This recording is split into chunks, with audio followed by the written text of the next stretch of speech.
what are you aiming to achieve, and what's the kind of mechanism through which you're trying to achieve it?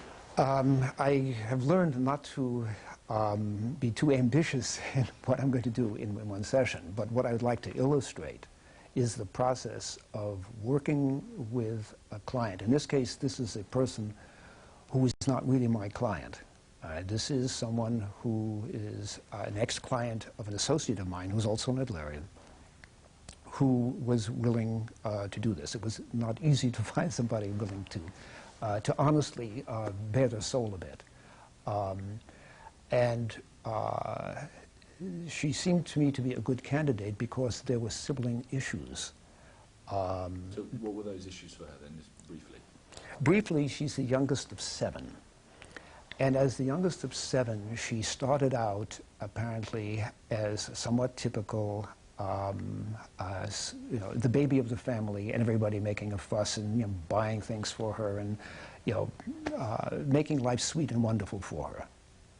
But she was also in the middle of a very dysfunctional family. And not only dysfunctional parents, but dysfunctional siblings. And at some point, which I believe was the death of her mother, the family went into shock and into sort of chaos. And she emerged as the new mother of the family. She became the mother. She went from that last position right up to the top. And in one sense, that's a testament to her activity, her ambition, her guts, her courage. I guess the new mother, she made the decisions, she pulled things together. Part of this was because her siblings were not functioning very well. They were falling apart. She was holding it all together. So one of the issues here, and I have a commitment to her not to get into very sensitive issues because we don't have enough time, and also not her primary therapist. So one of the things I will do, however, with her privately, is to indicate, because I'm opening up some issues, I don't know what that will mean, that I will finish them with her gratis, and just so that she doesn't feel that she's just done this to demonstrate something, because it's all very real. The issue that I want to demonstrate here is how we can take perhaps 1, maybe 2 siblings who she does not have a good relationship with, and did not have a good relationship with, and who she has the memories of this and still some affect about it, and to see if we can relieve that somewhat through imagination. If I can't, have her adopt new siblings, but psychologically, there may be a way for her to see things differently and feel them differently. And I'm going to try this in two forms. One is the use of guided and eidetic imagery, which is to initially get her picture of perhaps one of her siblings. And this is not going to be a realistic picture. It's going to be a kind of a picture infused impressionistically. It would probably will be full of a certain amount of feeling, a negative feeling perhaps, and that would be a diagnostic beginning. And at some point I'll ask her permission to switch to a kind of a therapeutic mode, which is to transform this image and to see how far she can go. It's all unpredictable. I don't know how, sometimes people are locked in and they can't change it, and they won't change it, in which case I back off. But in other cases, a person is very willing to explore it. And then what I try to do is find a kind of image or something that's more nurturing. But it's not enough to create such an image, which we'll do together, but it's to see whether or not she will accept it or digest it. And if that could be just a modest shift, but it would be visible in terms of her feeling life. And if it does work for her, I might then suggest that she use this as a kind of memento, even as an exercise, to kind of counteract the negative memory and image that she does have. I'm not saying that the other one doesn't exist. I'd say put this one alongside of it and take something nourishing. Sort of like take 2 aspirin twice a day kind of thing. In the role play, I would try something a little more ambitious, which is utilizing a therapist as an actor, is to role play something maybe initially that she was dissatisfied with, and to try to recreate it here in like a psychodrama. But then at some point stop it and redo it the way she would like to have had it. And let her direct this, and I would just be sort of coaching and maybe adding a few things to see if I can give her a more three-dimensional experience. And the reason I'm doing both here is ordinarily I might just do one with the client depending upon what I thought would work, but she's open to trying anything. So I thought that would be a good idea. We'll see what happens, whether it does have any impact. Afterwards, I would then debrief it, simply after she comes out of it. Would ask her what she thought about it, what she felt. I would verify certain things. So just briefly then, what is the technique of guided imagery? What's the idea behind it? There's a traditional idea of guided imagery in which the therapist asks a person to relax and then visualize something and may take them through various scenarios, positive ones, relaxing ones. I combine guided imagery with eidetic imagery, which is looking at a person's core image of a significant person, in this case a sibling. I probably, with her, would actually prefer to work with a parent, but that would be a deeper issue and taking more time, and not so much relevant to our work here. But the eidetic image somehow, partly through what I ask her to see and asking for details, will give me in a symbolic form what she thinks and how she feels about this person, sometimes more than she would be willing to say in words. But she can't help but color it visually. And then in the transformation, I get a sense of how much she is willing to take suggestion. And the function and technique of role play is to give the person a new experience, even if it's pretend. And part of this is recognizing that, it's when people come to therapy, they have somebody who is very empathic, hopefully, and, concerned and understanding. It's very, very real, but it's not what happens in their life necessarily all the time. So it's kind of special. Here, in a make-believe or pretend situation, we're saying, let's accept the fact that it is make-believe, okay? We're not saying it's very real. But what I found is when you get to these core issues, people are remarkably involved, and they act as if it's real. And if I can give somebody just the right kind of experience that they don't make and that they haven't had, that's like putting a little wedge in, okay, a conceptual wedge. It's like saying, at least you've had a pretend version of this, okay? How did it feel? Would you like to make a real version of it? And part of it has to do with how well the individual trusts, how much the individual trusts the therapist, and how much they are susceptible to fiction. I mean, you watch a movie and you know it's not real, but oh my God, when you get all churned up, it's a very real feeling at the moment. This is taking advantage of that and saying, well, let's use good fiction to fight bad fiction. Because one of my assumptions is some of the memories this person has aren't real. They can't prove that they are. I'm not going to argue the point, but I'm saying as long as there's the possibility that they're not real, why not fight bad fiction with good fiction? And do you think that this lady, is she missing an older sister because she has been transformed into the role of being the older sister? At the very least. I think what she is probably missing, in addition to an older sister, and at least a benevolent older sister, or a coherent older sister, is a healthy and at least one coherent older brother. And certainly she's missing healthy parents. I mean, it's remarkable that she's doing what she's doing. And one of the things, I don't know if it will come out in her work, is that she's, in a sense, bringing up the son of her older sister, who literally dropped the son on her doorstep. She's the mother, again.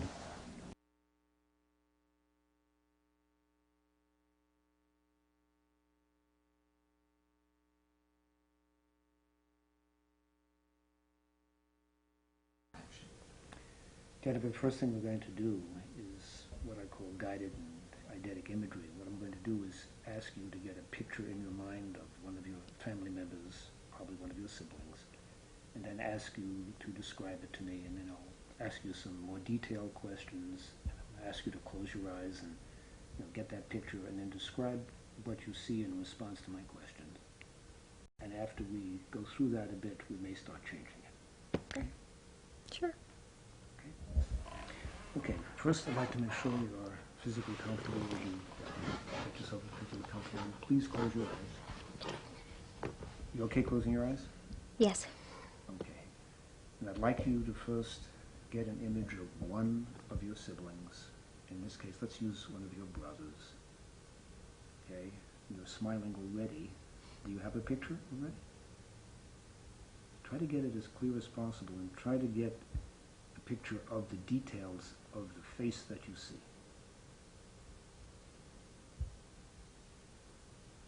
Let me know when you have that picture in your mind.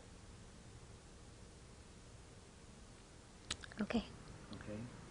And then I'd like you to describe to me what you see, both the physical features and the expression. Perhaps one of your brothers. My brother Paul would be a good one. Yeah. Okay. Could you close your eyes? Could you get a mental picture of Paul in your mind and wait until it gets fairly vivid for you? And then describe to me what you see.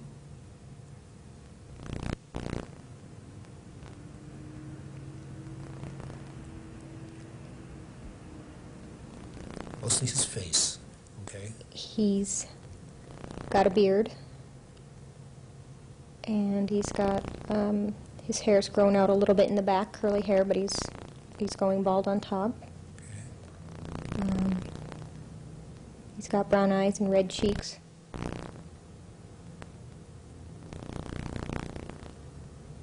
And he's smiling. He's smiling. Okay. Could you look into his eyes a little deeper? Okay. If you look into his eyes, what do you see in his eyes, or behind his eyes?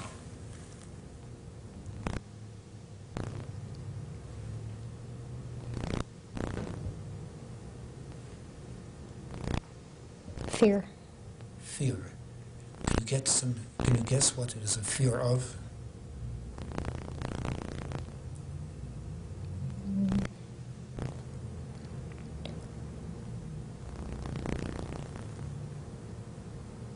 Life. Fear of life. How strong is it?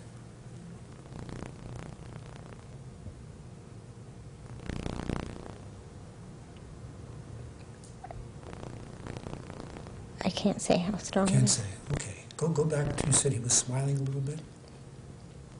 How are you feeling right now? Sad. You feeling sad? Okay, keep your eyes closed, please. All right, stay with it. He's smiling a little bit. Mm-hmm. Does that mean anything? Can you? He's high. He's high. Okay. Pull back a little bit so you get a little more of the rest of his head and his shoulders, sort of like a portrait shot. What's his posture like? He's kneeling down He's kneeling down? in front of the fireplace. Okay. What is he doing? He's building the fire, feeding the fire, Okay. and just kneeling down in front of it. Okay. Come in closer so you can get a close-up of his face. Have him say something. What does he say?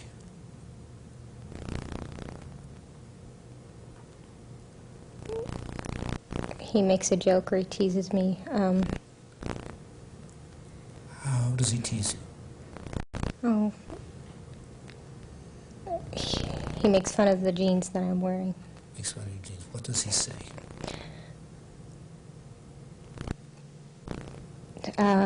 The jeans are called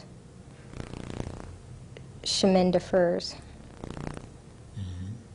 And he's just making a joke about the name, about how silly it is for a pair of jeans to be called chemin de fers. Okay. Are you aware of how you feel when he does this?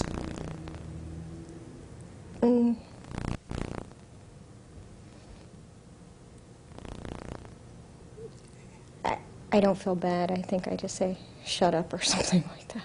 Okay, you say shut up. Okay. Look at his hands. What is his hands in any particular gesture, or are they doing anything? He's smoking in one hand. Smoking. What is he smoking? Cigarettes. Smoking cigarettes. How is he getting high? Heroin. Heroin. He's high on heroin.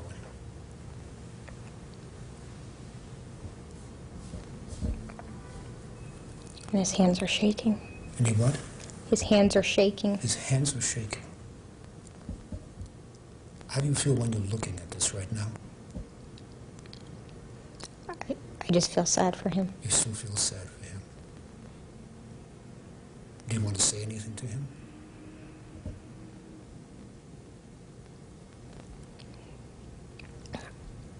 At that time?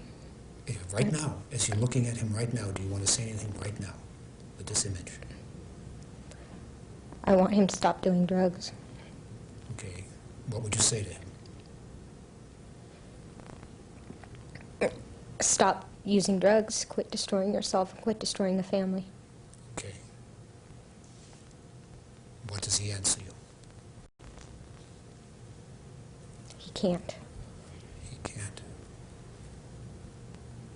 Then what do you say? I say, yes, you can.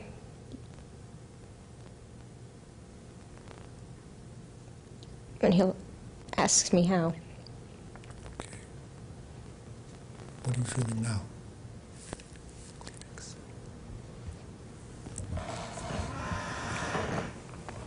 I'm angry at him. You're angry at him. Because I want him to stop. You want him to stop.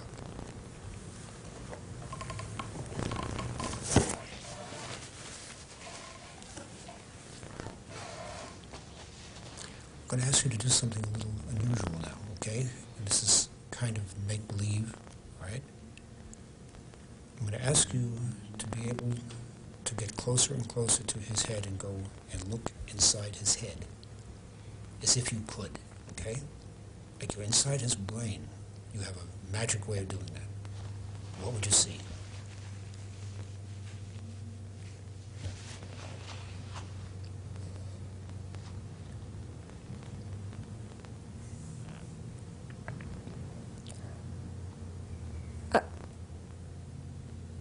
I see very confused. What kind of confusion do you see in there? What kind of picture would it be? Just a lot of lights going in different directions. Lights going in different directions. You see anything else in there?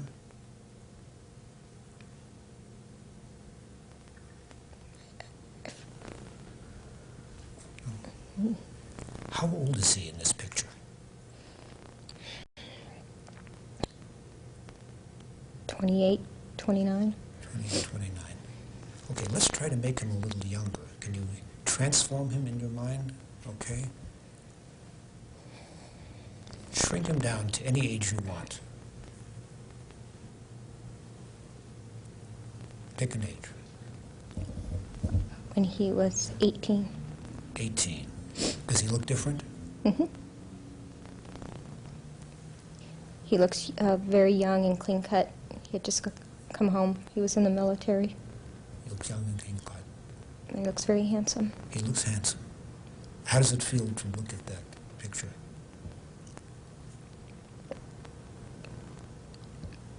It makes me happy. Now you're happy to see that picture. What? Does he say anything to you in that picture? I think I just ran up and hugged him. He just came through the front door.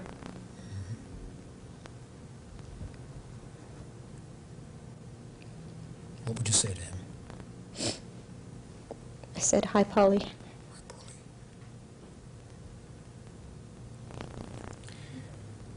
Can you now go back even further in time?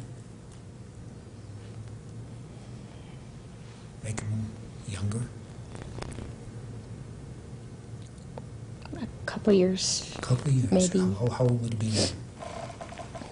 Maybe it's 15. 15. And how does he look then? What's the expression on his face then? Serious. Serious.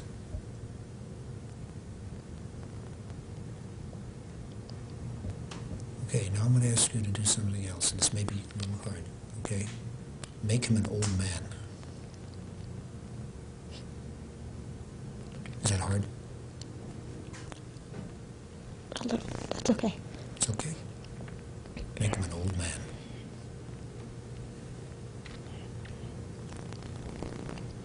What do you see?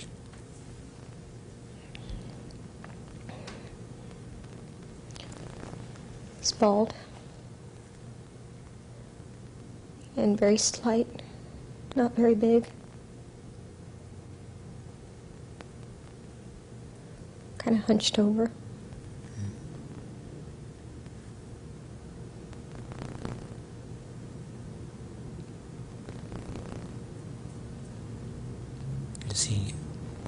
Do you pick up any feeling from him as an old man?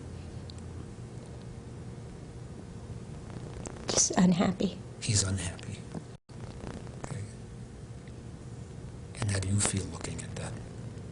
Sad. Also, yeah.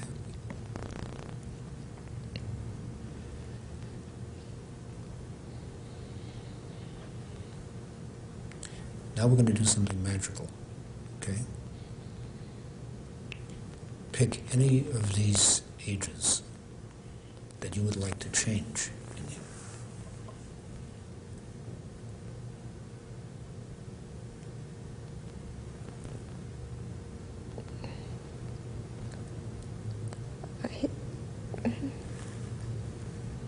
His teenage years. Teenage, okay?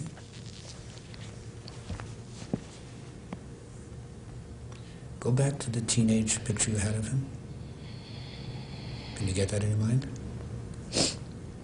How do you want to change his expression on his face? I want him to be more carefree and not so angry and tormented. Okay.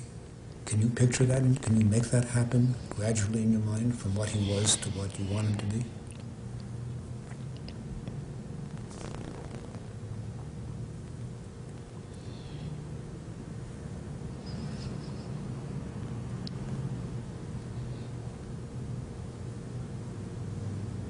Is that hard to do? Okay, let's do it gradually then, okay? How does it start? Where are you stuck with that picture of him? I see him in his room, In his room? on his bed, Yeah. watching TV. Okay. He just looks very unhappy.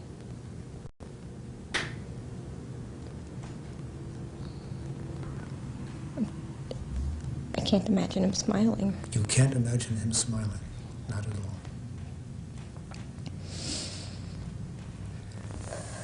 Let's bring another person in the room. This person has figured out a way to make him feel a little happier. Who could that be? Or do we invent somebody? Maybe my mom. Your mom. Okay. Your mom comes in the room. What does she do?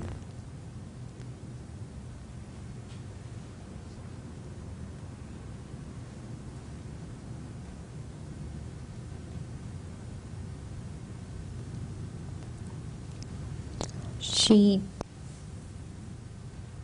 just comes in and sits down, and we all start talking. Oh, you're in there too? You're part of the conversation? Okay. Right. What does she do that makes him a little happier? My mom always had a way of making you feel special. So maybe she's coming in. He was very smart. Maybe she's talking about some good grades he got. Okay. maybe there's something on the TV. She could always make him feel better. Okay, so she tries to do what she can. Okay. Do you want to try to make him happier? Do you know what to do? You know? Maybe I tell him he used to like it when I would rub his back or clean his room, you know, something teenage boys want somebody to do for them. Okay, I'm going to endow you with some magic power here, okay?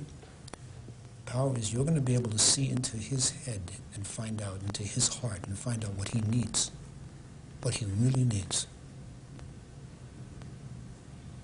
Okay? And if you don't know, you and I will figure it out, okay? So you're not doing this alone. Do you have any idea what he really needs right now to be a little happier?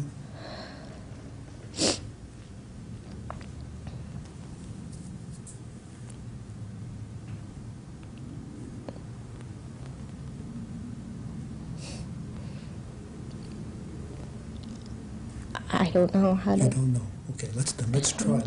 You and I will try to experiment, okay? Let's try one thing. Does he know how you feel about him? How do you feel about him? Right now, I love him. He's my favorite brother. Favorite brother. Okay, what if in this picture you said that to him? You're my favorite brother, I love you. Could you say that? Could you imagine saying that? What effect does that have on him?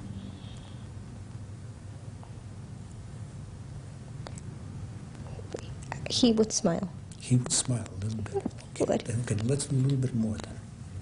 So he's been told that you love him, okay, and that he's your favorite brother. Maybe he needs to know something else. Do you believe in him? Do you have faith in him? Can you tell him that? How would you say it to him? I would just say, I love you, Polly. You're my favorite big brother, and you're very smart. And I admire you. Mm-hmm.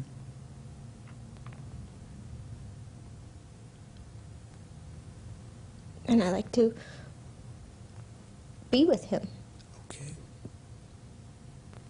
Do you wish he would do anything for himself?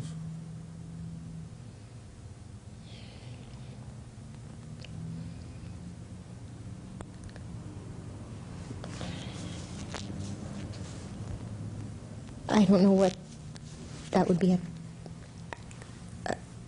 Does he ask for help when he needs it?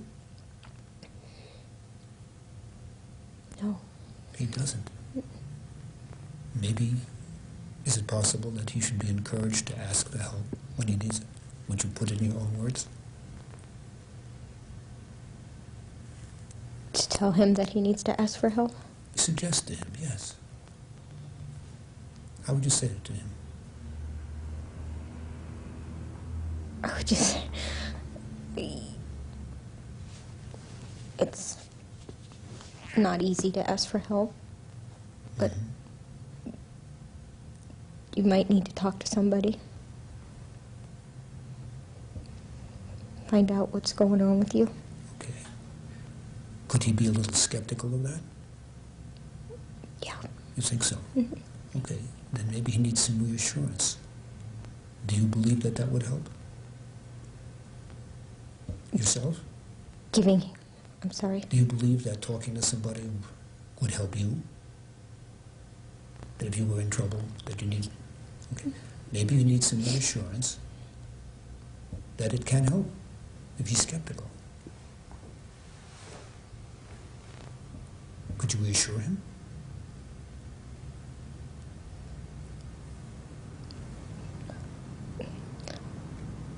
I can't say that. I mean, I believe that, but I don't know from experience that that could, but I just believe it. Well, then tell him what you believe. Tell them the best that you have to offer. I just think that there's got to be help for people who feel so bad inside. Okay. How would you like him to respond to what you say?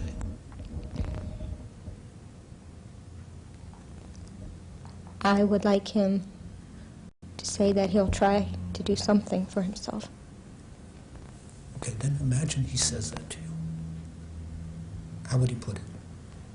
What does he call you? Jen. Okay. Jen, how would he say that to you? He would say, okay, Jen, I'll see what's out there. I'll talk to a doctor, or I'll look in the phone book or something. Okay. And if he said that, how would you feel? I'd feel happier.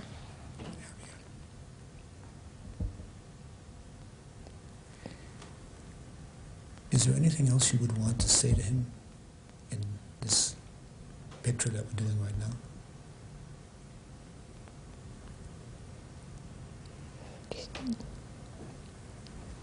You're just such a beautiful person.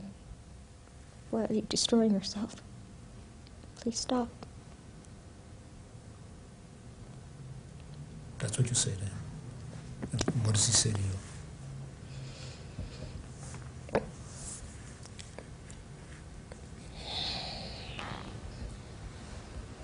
He says he can't. He can't? He can't answer you? Or he can't stop. He doesn't feel like he has the power to stop himself. He doesn't believe in himself.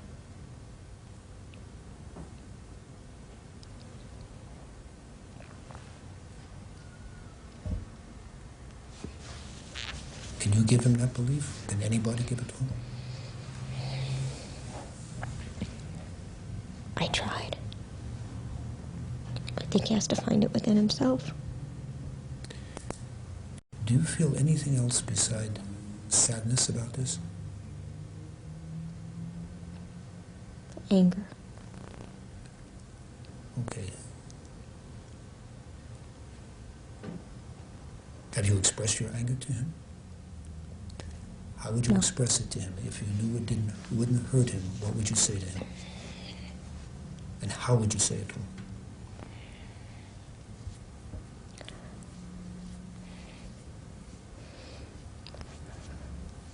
I'm angry that you can't find the self-confidence to help yourself. I'm angry that you're a drug addict.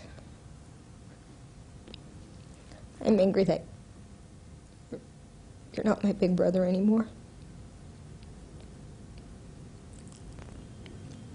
As you're saying it, can you feel that anger in yourself? Yes. You can. Can you say it again, and this time let a little more of it out? Just a little more.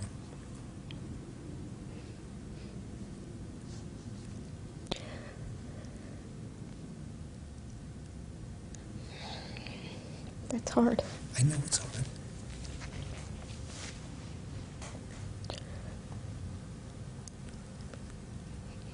It's not going to hurt him. This is all make-believe, okay? It's not going to hurt him, okay? It's not dangerous. You're not in any danger.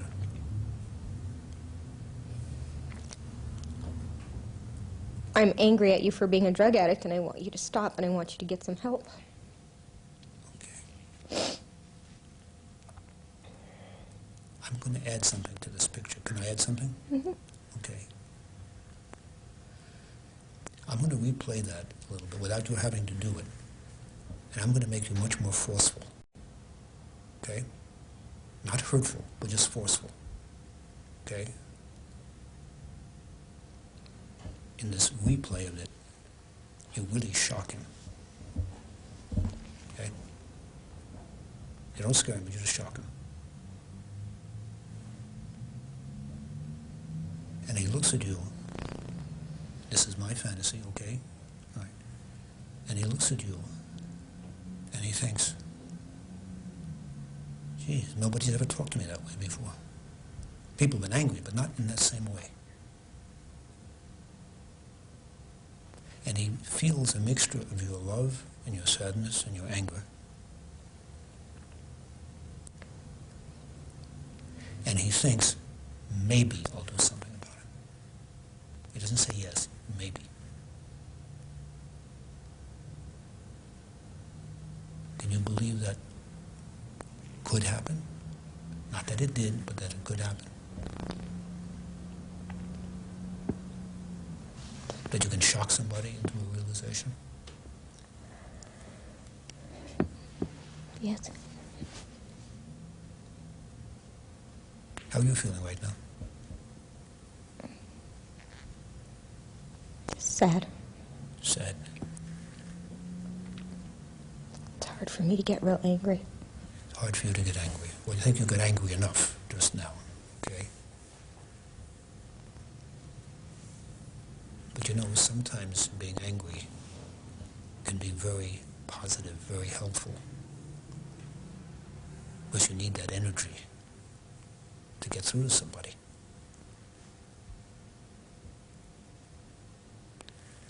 Are you afraid of being angry?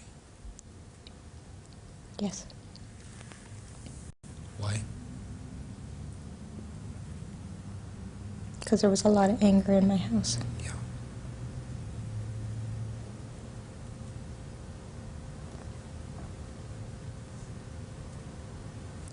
Jennifer, I'd like you to come out of this now very gradually, all right? Just let that image just fade.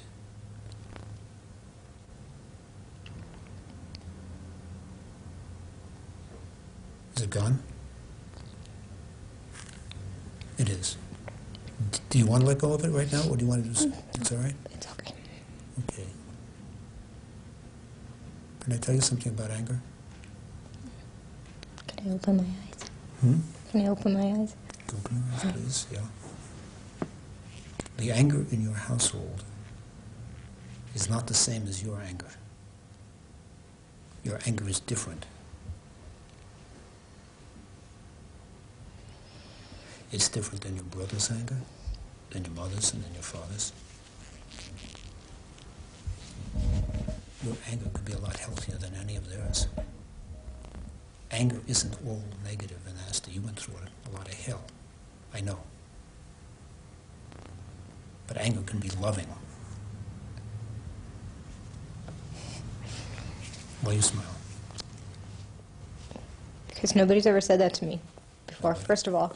Second of all, I have to laugh at anger can be loving. I missed the last thing. It's a new concept. Anger being loving. I have no idea that anger can be loving. I'm not saying anybody is angry, but I have a hunch that yours can be.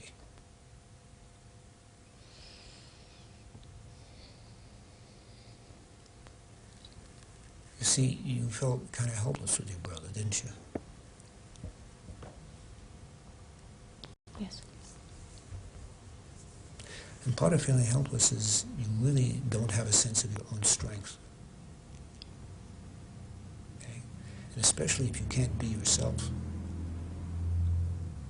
Okay? If you think, if being angry makes you like them, forget about it, right? Exactly, yeah. Okay. And I did not want to be like them. No. You aren't like them. I'm sure of that. I try.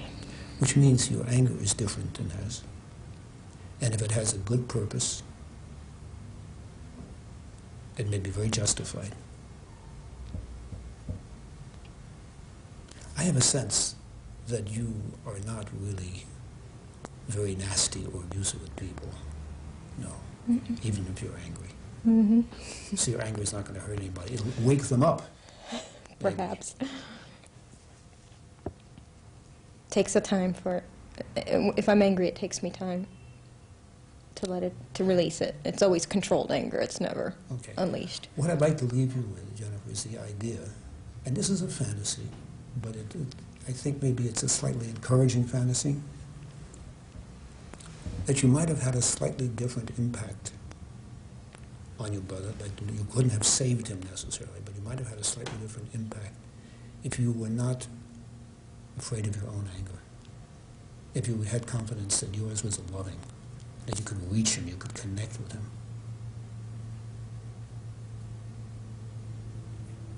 It's true.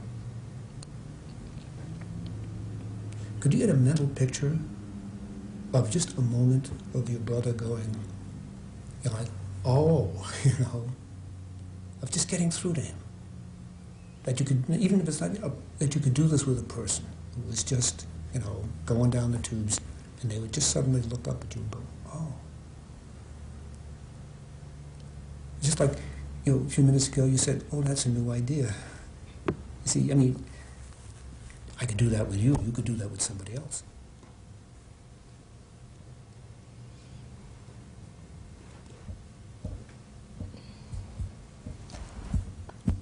I could. And I think I did. I'm not remembering very well, but I think there were moments when I did say things to him to kind of, maybe not for very long, his eyes weren't open for very long, but... Okay, I'm suggesting here, Jennifer, that since a lot of it leans towards the negative side, that you can also make up scenarios yourself that are logical, okay, that aren't just, out of space, but that are logical, which would give you the sense of what you might have done differently with what you know now.